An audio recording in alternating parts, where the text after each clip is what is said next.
New York is what connects the rest of the world to the United States of America. The New York City gubernatorial race is muddy. If we don't take back New York in 2022, it might be a generation again before New York comes back. And the latest poop stain to enter is the son of January 6th insurrectionist, Andrew Giuliani. He proclaims to be a politician, even though he has little to no experience. Don't just take my word for it. Side note, his math is exquisite.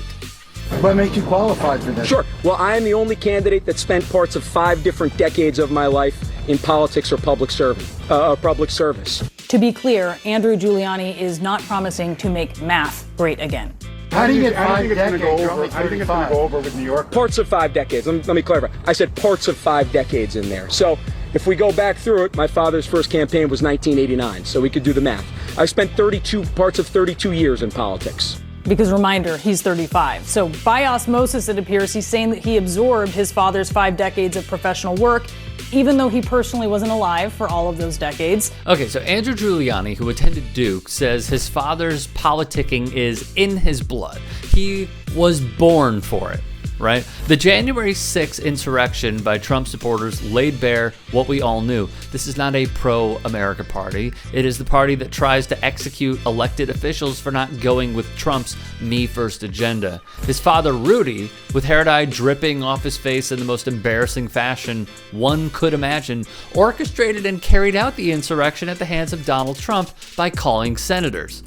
Senator Tuberville, or I should say Coach Tuberville, this is Rudy Giuliani, president's lawyer.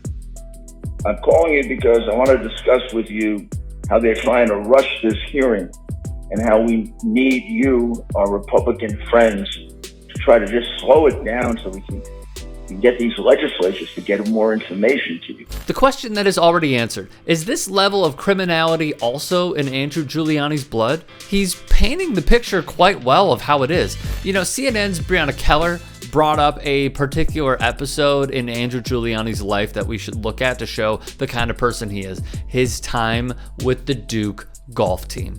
Giuliani's lawsuit, against Duke shows his hand. In it, he also shows that he can really pull his own weight. Womp womp. So Giuliani attended Duke and played golf. He did not have a scholarship. Back in 2008, Giuliani filed a lawsuit in federal court in Durham, North Carolina. It accused the university of bad faith by aggressively recruiting him to play golf for Duke and then dashing his dreams by taking steps to remove him from the team. Specifically, he filed a suit in Greensboro federal court against Duke and O.D. Vincent, the university's head golf coach. Giuliani claims that Vincent, who took over the Blue Devils team in June 2007, trumped up a series of misconduct allegations to force him out and turn his teammates against him.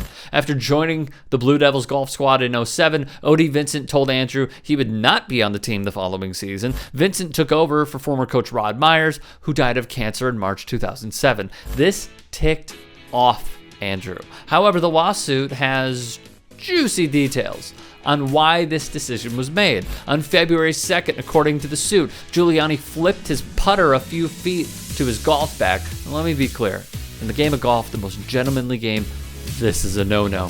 On February 3rd, Giuliani leaned over his driver and it broke. And according to the suit and O.D. Vincent's telling, this became throwing and breaking a club. Again, another humongous no-no. On February 3rd, Giuliani walked ahead of his playing partner at Trayburn Golf Course and later that day gunned the engine of his car and drove fast while leaving the golf course parking lot. On February 4th, during a golf team football game, Andrew played harder than some of the other boys wanted to play, so he was basically bullying them. In the suit, Giuliani acknowledged that he may have misbehaved when he tossed an apple in a teammate's face, but not really much else. Now, if you think this was just a rogue coach acting out, well, you're SOL.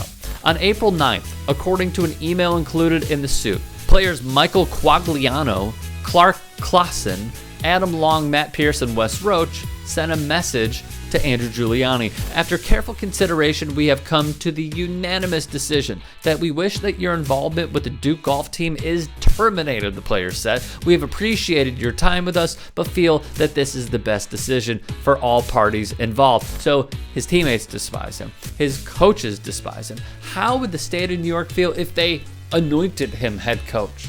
The case was dismissed by U.S. District Court Magistrate Judge Wallace W. Dixon, who wrote, Giuliani contends that all elements for a breach of contract were properly alleged. His analysis, however, slices far from the fairways. Dixon is referring to Giuliani's claims that in July 2008, Giuliani said Duke reneged on a $200,000 contract with him when the golf coach cut him. After tearing apart Andrew's arguments piece by piece, Dixon aces the finale. Giuliani's fifth and final claim for declaratory judgment can be disposed of with a hole-in-one sentence. No valid contract means no declaratory judgment, Dixon concluded.